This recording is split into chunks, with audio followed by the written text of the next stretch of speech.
दिवस मावळायला चाच्याजी घरी आले. हातात चांगला मांडीगत मासा. आबा, कुठं घावला एवढा दांडगा कर्नल? अरे तकदीर के बात है बच्चे, फेकदोरीला घावला आपल्या. बापरे, 4 किलोच्या आत नसणारा. लय महिन्यांनी शिकार गावली. गाळाला काय लावलं होतं? चिंगळी. पहिल्या गाळाला सोडगं लागलंय. सलीम उठलाच. सुरी घेतली, खावल्या नीट काढल्या, चिरून स्वच्छ धुतला. नुसत्या तुकड्यांनी परात भरली. सरणार का हे आपल्याला? अरे थोडी सुतारीन काकूला दे. अर्धी पोची ताई साहेबांच्या गत. नानासाहेबांनी आवडेल का ते? ते आहेत कुठं घरात? आत्ताच गेलं कराडला. कोण म्हणलं? अरे मला भेटलं, मी आज पलीकडं नेऊन सोडलं. मग मीच येतो की पोचवून? हां, पण नीट पुन्हा एकदा धुवून घे. सलीमनी मासा स्वच्छ धुतला, ताटात घेतला. त्यावर पांढरं शुभ्र ओलं फडकं ठेवलं. निघाला भाराट्याव. अंधार पडत चाललेला. लवकर जायची त्याला घाई लागली. नाही म्हटलं तरी मनावर थोडा दबाव आलेलाच ना. तो वाड्यासमोर आला. समोर भलं दांडगं कुत्रं, उभ्या कानाचं, केसाळ, डोळ्यात खाऊ का गिळो असा भाव. सलीम त्याचं उग्र रूप बघून हादरला. त्यांनी यापूर्वी कुत्री पाहिली नव्हती असं नाही, पण हे प्रकरण भयाण होतं. तो तिथंच थांबला. आज जावं का नको विचार करायला लागला. 1-2 मिनटं थांबला असेल नसेल, तेवढ्यात एक म्हातारा काठी टेकत आला. का हा थांबला इथं पोरा? काय नाही, ते कुत्रं उभं आहे ना दारात. अरे जा की मग, ते काय चावते वय? घाबरलास तर धरण पाय. सरळ खाली बघायचं, आत जायचं, त्याच्याकडं बघायचं नाही.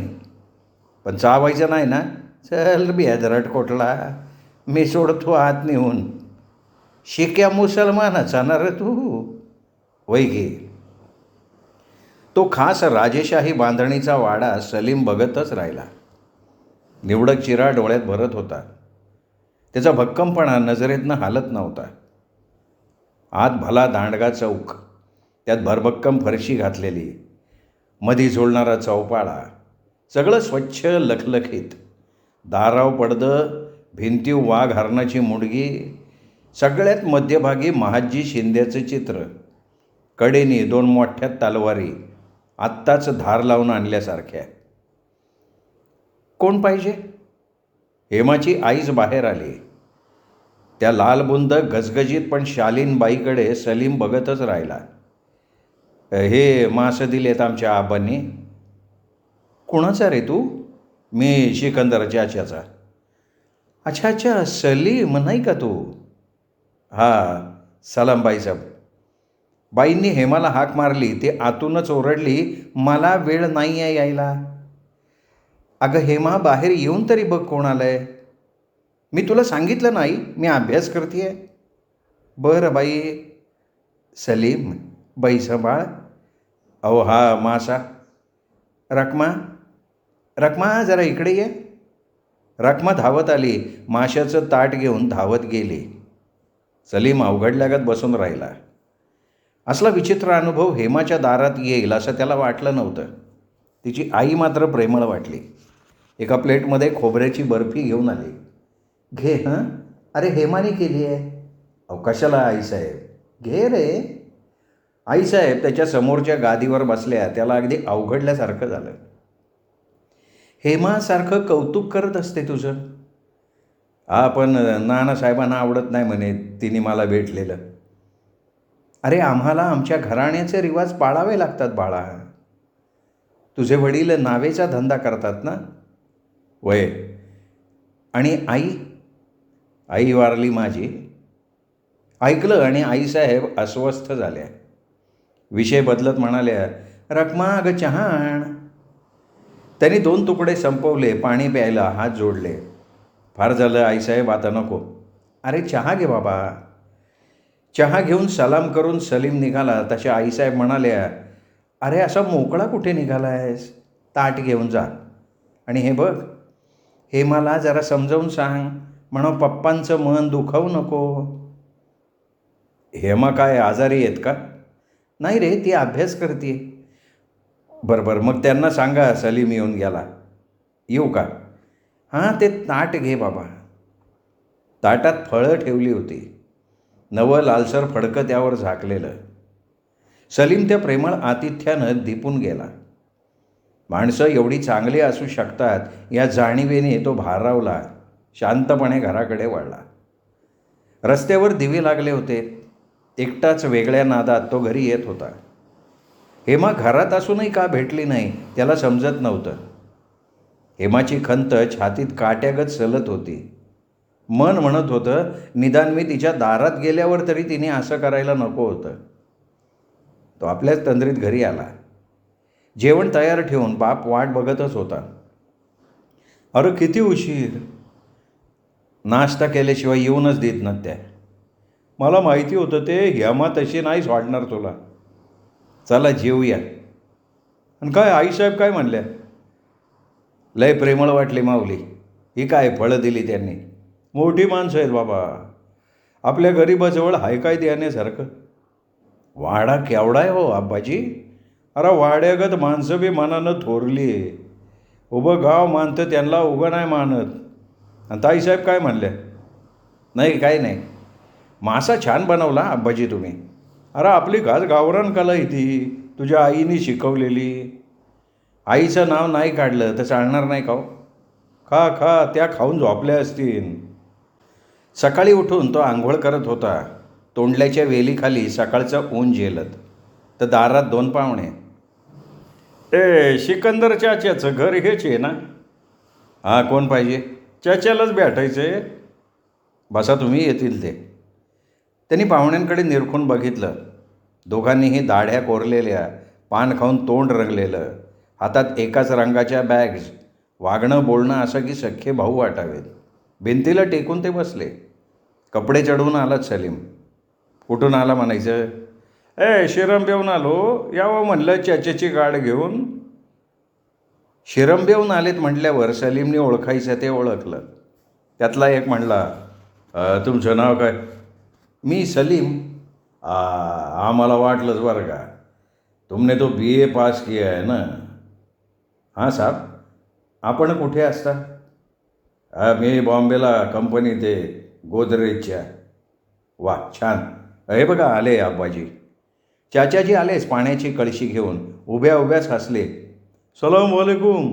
हाँ आलेकुम सलाम. कब आए? आए अभी अभी. बेटा तो बहुत स्मार्ट है आपका. चहा घेत गप्पा झाल्या. त्यांना पोरगा भलताच आवडला. सलीम सगळं शांतपणे ऐकत होता. ते बोलत होते. एक जण दाढी गोंजारात म्हणाला, सलीम साहब BA के बाद क्या करने वाले? मैंने MA को एडमिशन लिया है. अरे MA को मारो गोली. हमारे साथ मुंबई चलो. जका साहेब करून टाकतो तुम्हाला. नाही काय हे नोकरी माझं ध्येय नाही आहे. शिक्षण पूर्ण झाल्याशिवाय नोकरीकडं वळायचं नाही असं मी ठरवले. बहुत अच्छे बहुत अच्छे बहुत अच्छे. आदमी के पास तो जिगर चाहिए ना. तेवढ्या दारात गुलाबी साडीतली एक राजकन्या बघून दोघेही चमकले. चाचाजी सलीम आहे का? सलीम टवकारला. चाचाजी धावत आले. वाकून हात जोडत म्हणाले, अरे ताईसाहेब तुम्ही? या या या. बरं का पाहुणे, या इथल्या नानासाहेबांच्या कन्या. बहुत होशियार बेटी आहे. पाहुणेही पटकन उठले. सलाम करून खाली बसले. तशी हेमा गोड हसली आणि म्हणाली, या चहाला आमच्याकडे. अरे नाही बहिणजी, तुमच्या बोलण्यातून चहा भेटला की आम्हाला. चाचा चहाचा कप हेमापुढे ठेवला आणि म्हणाला, सलीमला बघायला आल्यात पाहुणं. कोरेगाव जवळच्या शिरंब्याचं. पोरगी 12वी झाली त्यांची. एकाएकीच हेमाचा चेहरा उतरला. पण तसं न दाखवता ती म्हणाली, छान. आम्हीही येऊ सलीमबरोबर मुलगी बघायला. सगळे हसले. तशी हेमा हळू चाचांना म्हणाली, चाचाजी माझं एक काम आहे. मला जरा सातारला जायचं होतं. नावेतनं सोडाल? अरे हा त्याच्या एवढंच आहे ना. जा रे सलीम जा, ताईसाहेबांना सोडून ये. सलीम काही बोलला नाही. तो लगेच निघाला. जाताना चाच्याला म्हणाला, पाहुण्यांना जेवल्याशिवाय पाठवू नका. अरे तसा कसा पाठवेल बाळा. रस्त्याने सलीम काही बोलत नव्हता. गप्प गप्प होता. तीही मुद्दाम फणकारलेगत करत होती. नाव पुढे सरकताच ती हसून म्हणाली, रागावलास? राग येण्यासारखं वागलीसच ना तू. का काय झालं? काल तुझ्या घरी आलो, बोललीसुद्धा नाहीस. मी म्हणतो साधं बाहेर तरी यायचं. झाली बाबा चूक. डोक्याचं खोकं झालं होतं त्यावेळी. तू येऊन गेल्याचं कळलं नंतर. खूप रडले, रात्रभर झोपलीच नाही. मार गप्पा. पाण्यात उडी टाकून जीव देऊन दाखवू का? नाही नको, भलतंच काहीतरी करू नको. मला वाटलं तू मुद्दाम नाही आली. अरे असं करीन का रे मी? तुझी शपथ सांगते, मला कळलं नाही तू आलायस ते. पण तू मात्र दिलेला शब्द पाळणार नाही असं दिसतंय. प्रेम आहे ना माझ्यावर तुझं? का शंका वाटतेय? पण तू कसं वागतोयस? ते पाहुणे कसे आले तुला बघायला? अगं तो तुझ्या चाच्याचा उद्योग, काही बोलायची सोय नाही आहे. तू जाणार मुलगी बघायला? जाणार की जाणार आणि नापसंत करणार. उगाच वाद घालून भांडण कशाला वाढवायचं? छान आयडिया आहे. मासा खाल्लास का? खाल्ला की सगळे झोपल्यावर. म्हणजे? अरे आधी मी रागात होते ना, मी जेवलेच नाही. झोपताना मम्मी म्हणाली, सलीम मासा देऊन गेलाय, खाऊन घे. असा चापलाय मासा. खोटं. तुझ्या माझ्या देवाच्या गळ्या शपथ रे. हातात हात घालून दोघेही स्वच्छ पाण्याच्या प्रवाहागत खळखळत राहिले. नदीला पाणी चढल्यानं संपा शिंगाड्या खुशीत होता. होडग्यात उभा राहून तो फकाफका जाळं फेकत होता. होडग्यातल्या पाट्या माशांनी भरत होत्या. ही हलती बोलती चांदी बघून पोरालाही जोर चढला होता. बाप लेक दोघंही दारू पीत मासे पकडत होते. कमरेची लंगोटी सोडली तर भुई उघडाच होता. काळा भोर, अंगभर जंगली श्वापदासारखे केस माजलेले, पाणी खळाळत होतं. पोरगं वल्ह नाचवीत नाव एका जागी स्थिर करण्यासाठी धडपडत होतं, पण ते त्याला जमत नव्हतं. मध्येच संप्या पोरावर ओरडत होता, अरे पुढं घे की होडगं, एकाच जागी मासं घावाय हे तर काय माशाचा बाजार भरलाय का? घे पुढं घे चल.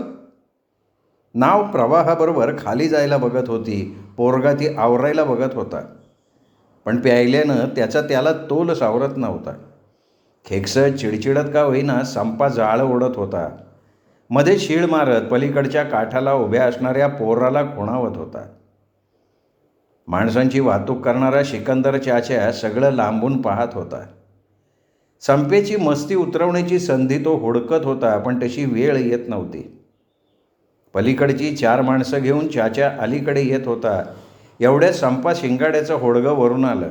चाच्या मोठ्यांदा ओरडला, संपेव, होडगं बाजूला घे, आदळल माझ्या नावावर. ए यार चल, तूच मागं घे तुझे नाव. नाही घेणार मी. दारू पिऊन धुंद बनलेल्या संपानं जाळं पोराच्या हातात देऊन होडगं स्वतःकडं घेतलं. वेग देत मुद्दाम नावेच्या रोखानं आणलं. अखंड लाकडातून कोरलेलं ते दणकट होडगं निब्बार नावेवर आपटलं. झटक्यात वरची फळी काढली. माणसं हादरली. चाच्याला राग आवरला नाही. अरे हे शेंगाडे, काय मांदे चढले काय? अरे मला नाही, तुला चढला असेल, गावातून उठवून लावेन तुला. चाच्यानी काठीच उचलली. तो फरडा मुसलमान पेटून उठला. एका ढांगेत त्यांनी होडगं गाठलं. त्याच्या झेपेनी ते डचमळलं. पहिल्या दणक्यात त्यांनी शिंगाड्याला आडवा केला. पोरगा कोयता घेऊन धावला. पोराला तसाच उचलला, नदीत फेकून दिला. संप्याला उठायचा अवसर न देता पडल्या जागेवर चाच्यानं धोपाटला. त्याचं टाळकं फोडलं. गुडघे गवसून काठ्या लागावल्या. शिळक्या सांगून ठेवतो, याचा वाचपा काढेल मी. तू काढ ना, मी वाटच बघतोय.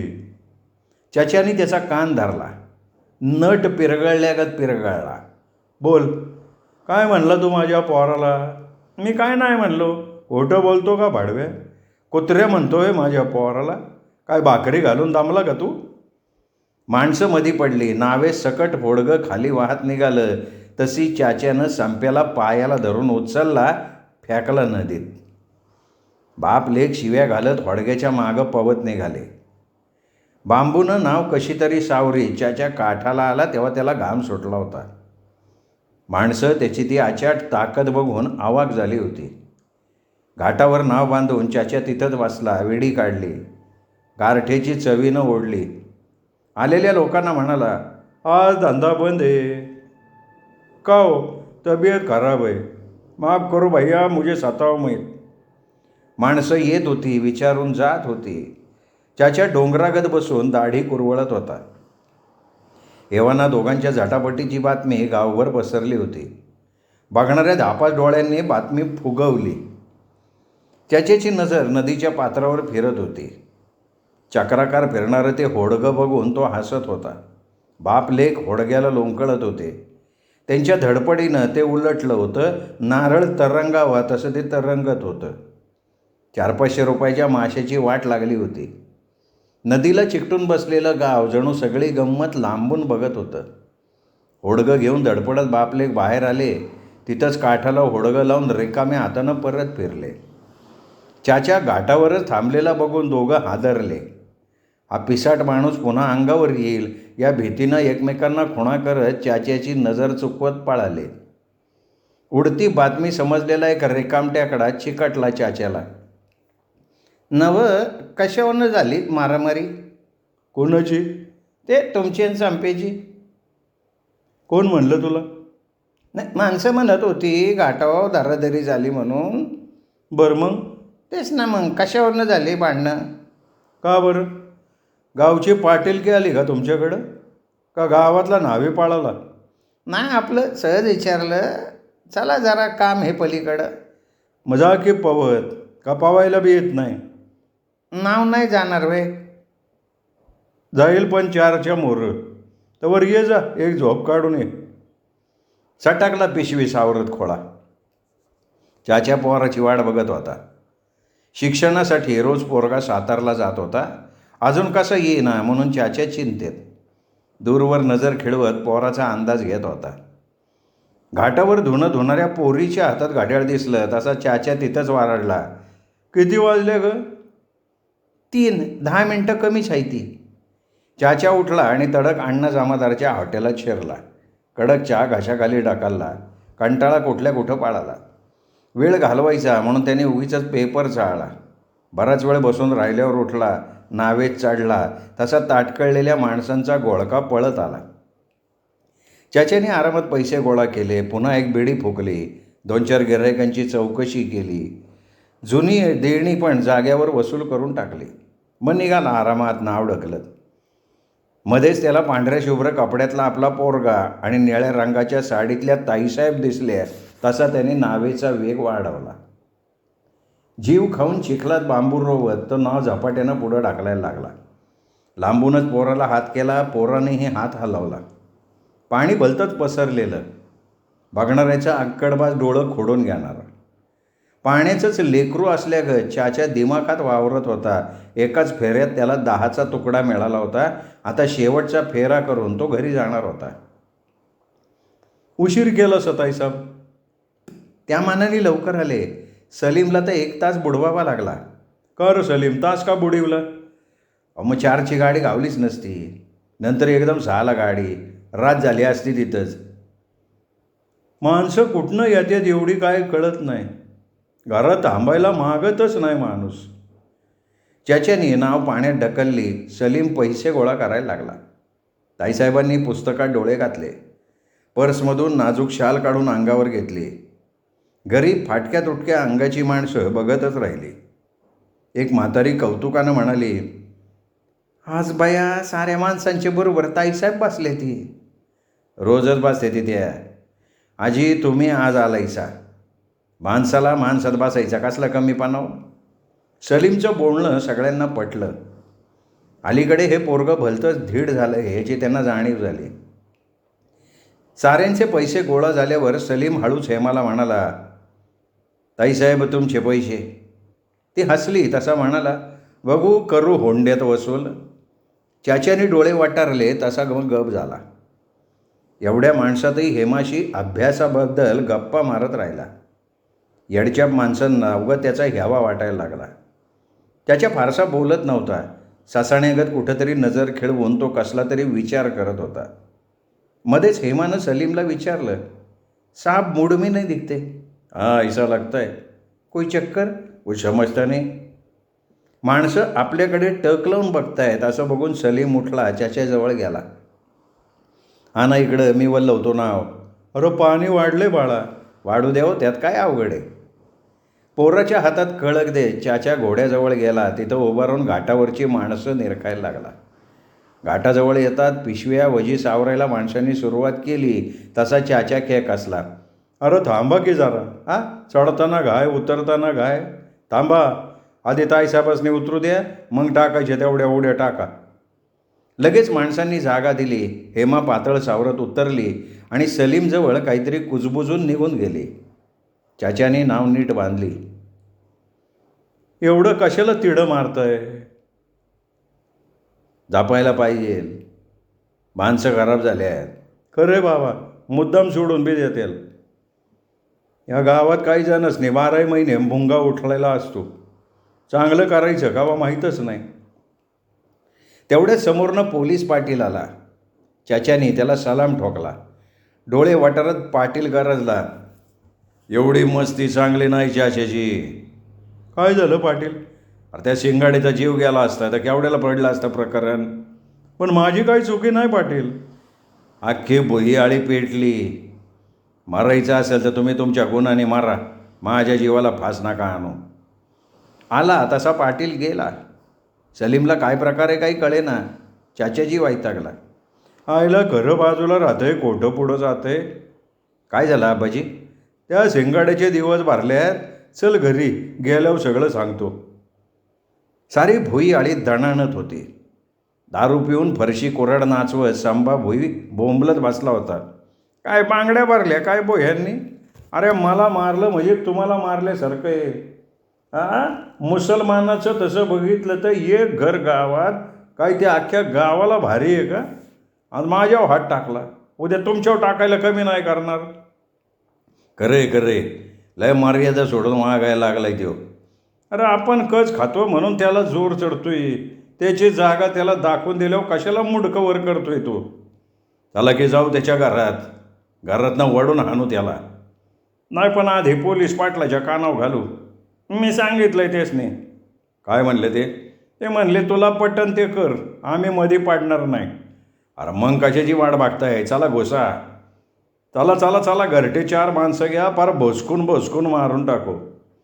वय संपा, व्हायचं दारूवान सगळ्यांना. तुम्ही प्यायची तेवढी प्या, बिल भरतो मी एकटा समज. 100 रुपयाची दारू टणक पोरांना पाजून संप्यानं दंड ठोकला. कुऱ्हाड उचलली. कोणी सळी घेतली, कोणी गज घेतला, कोणी भाला. निघाली धिंड चाच्याला शिव्या देत. नानासाहेब जेवत होते. हेमा वाढत होती. जेवता नानासाहेब म्हणाले, यो चाच्या मरणार बरं का आज. काय झालं? सगळी भुईआळी माराय गेली त्याला. का? कशासाठी?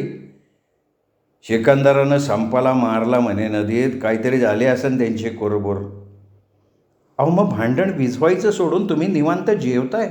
काय गावचा पाटील आहे का मी गावची भांडणे मिटवायला? आपल्या मरणानं मरतोय, मरू दे. हेमानं भांडं तिथंच ठेवलं. पदर खोचला, निघाली तडाक्यावर. तू कुठं चालली पाटीलके करायला? 100 माणसं आहेत. 2 माणसांचा पट्टदिशी जीव घेतील. गरिबांचा विश्वास घालून बसाल तुम्ही अशानं. तुम्ही जाणार नसलात तर मला जायला हवं. तो आबाड पोढील गावाच्या भानगडीत पडली तर. चिडलेली हेमा पाय आपटत घरात शिरली आणि मागच्या दारानं बाहेर सटकली. श्रोते हो, हा होता आजचा भाग प्राध्यापक बा बोधे लिखित सामना या कादंबरीचा. पुढच्या भागात काय घडतंय ते बघूयात उद्या दीपक रेगे कथाकथन चॅनलवर. नमस्कार.